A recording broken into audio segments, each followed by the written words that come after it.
Namaskaram everyone, welcome back to Zesty Nimbu. This is Sri Rekha. In this video today, let's see some amazing facts about Sri Venkateshwara Swamy temple in Tirumala.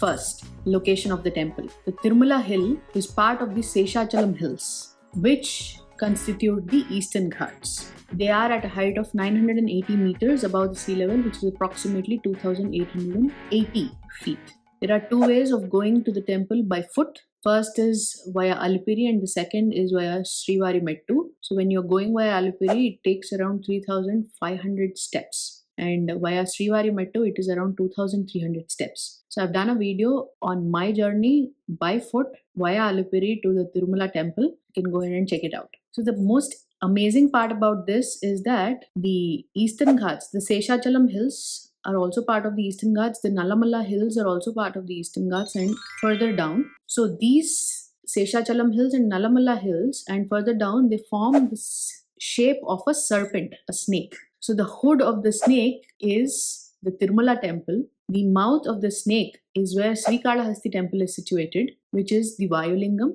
At the trunk of the snake's body is the Ahobilam temple of Sri Narasimha Swamy. And at the tail of the snake's body is the Sri Sailam temple, which is one of the 12 Jyotirlingas. We have two Vaishnava Kshetras and two Saiva Kshetras in the form of this snake. So that is the greatness. Second, the Puranic literature. According to the Puranas like the Skanda Purana, Varaha Purana, Bhavishottara Purana, Vayu Purana, and so on, the God himself has come down to the Venkatadri hills. He is a Swayambhu here. That means no human has created the form, the murti that we see in the temple. The Venkatachala Mahatyam describes the story of how the Lord came to be on Bhuloka and why Tirumala is considered as the Bhuloka Vaikuntham. In the Puranas, it has been mentioned that there are 7 hills which form the Seshachalam hills. What are these 7 hills? They are Vrishabhadri, Vrishadri, Garudadri, Anjanadri, Seshadri, Venkatadri and Narayanadri. And hence he is called as the Lord of the 7 hills. Third, human founder of Tirupati. King Tondaman was the first human to lay his hands on the murti of the Lord inside an anthill. He takes out the murti, establishes the murti in the sanctum sanctorum or the Garbhagriha and performs the pujas and also performs the utsavas, conducts utsavas or festivals for the temple. The biggest utsavam for Srivari temple is the Brahmotsavam, which happens during Devi Navratris in the Ashwija Masam. He was also the king of Kanchi, and Kanchi at that time itself had a lot of festivals, and he incorporated similar sort of festivals in Tirumala as well. Fourth, Sri Ramanujacharya and the Vaikhanasa Agamas. Tirumala temple follows the Vaikhanasa Agama Shastras. So Sri Ramanujacharya, who is the founder of Vishishta Advaita, who streamlined the rituals that have to be followed for doing the puja of the Lord. So he followed the Vaikhanasa Agamas. So that is how the rituals are performed in Srivari temple in the Tirumala hills. It is said that Sri Ramanujacharya visited the temple, the hill temple, around 3 to 4 times. And all the times he only walked on his knees and not with his feet, because he considered the whole hill to be very sacred for him. So he walked on his knees, and there is a place called Mokala Parvatam where he is said to have rested for some time. That Parvatam, that Mokala Mettu, is where you will know when you are walking on the path that there are only 300 more steps to reach the hilltop. So those are the most difficult steps because they are steeper than the other steps. So whenever you are traveling to Tirumala, make sure you're not wearing any slippers or shoes, because we hardly go for 2 or 3 days. And since it's a sacred place, it's better to avoid footwear altogether. Fifth, Anantalvar and his Crowbar. Have you ever noticed the image of Sri Venkateshwara Swamy? You will see that there is a white patch here. It is basically camphor, which covers his chin. And what is it covering? It is covering a wound which was given to him by his devotee Ananta when he threw his crowbar at him. That crowbar you can still see when you enter the Mahadwaram, Simhadwaram, on the right side. You can still see the crowbar. So Ananta was the disciple of Ramanujacharya. Ramanujacharya wanted somebody to start a flower garden on the hill so that those flowers could be given to the Lord for Pushpa Kainkaryam. So Ananta, along with his wife, agreed to go to the temple and he started this garden. That is when this incident happens where Ananta throws the crowbar and it hits the small boy who was actually Venkateshwara Swamy. So he covers that wound with camphor, and till today Venkateshwara Swamy is covered at that place on his chin with camphor. Sixth, the Ranganayaka Mandapam. The Ranganayaka Mandapam is a very unique place in the temple. It is just outside the Vendivakili or the silver door. There are 3 doors which are there inside the temple.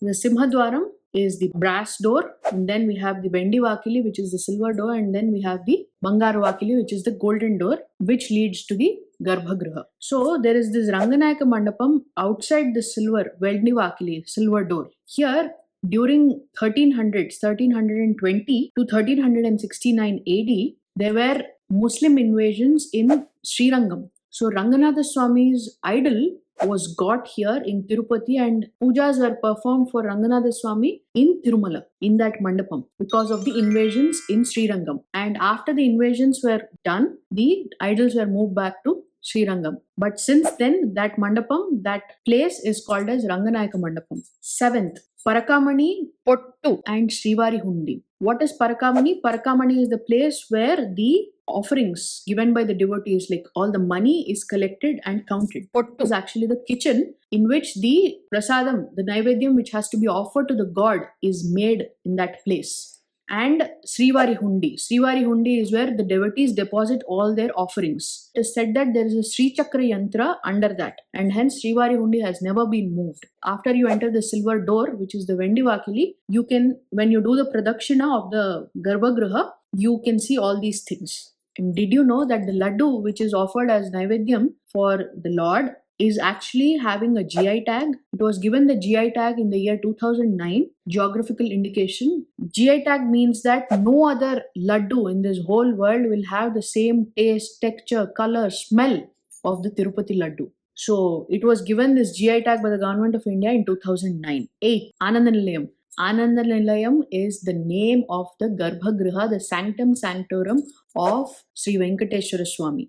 That is where the Lord is present, and once you enter the Simhadwaram, the brass door, then you enter the Vendivakili, the silver door, and finally when you enter the Bangaravakili, the golden door, that is when you can see the Lord. That is the Ananda Nilayam. That is his abode. That is what it is called. And you can have the darshan of the Lord in Ananda Nilayam once you enter the Bangaravakili or the golden door. 9th, the great saints who lived on Tirumala. I am going to cover only 3. There are many other saints who have dedicated their lives for Sri Venkateshwara Swamy. The first is Annamacharya. Annamacharya is the first singer-poet to have sung songs on Lord Venkateshwara. He's composed 32,000 kritis, kirtanas, of which unfortunately only 12,000 are remaining. You can see Talapaka Annamacharya and his son Talapaka Tirumalacharya's idols also present in the temple. Many modern day singers like Balamurali Krishna, M.S. Subbalakshmi, Balakrishna Prasad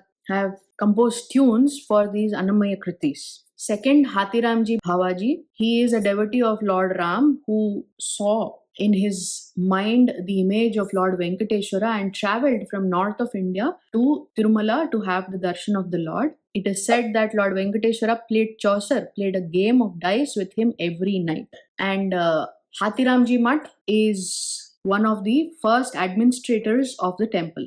Third, Tarigonda Vengamamba. She is one of the greatest devotees of Lord Venkateshwara. If you are having Annaprasadam at Tirumala, you will be having it at the Vengamamba Hall. The Annaprasadam Center has been named after her. She has composed a lot of poems, satakas, and she's also written the Venkatachala Mahatyam. Annamaya's lullabies or Sankirtanams are sung for the Lord when he is about to be put to sleep during the night. Similarly, Vengamamba's Mutyala Harati song is also sung. Mutyala Harati is Pearl Arti, is also sung when the Lord is about to be put to sleep during the night, during the Ekanta Seva. So these are some of the great devotees of Lord of Seven Hills. So So these are the 9 amazing facts about Tirumala temple. I hope you have liked today's video. Please watch all my other videos as well, and please follow me on all the social media handles. I'll see you all in the next video. Until then, namaskaram.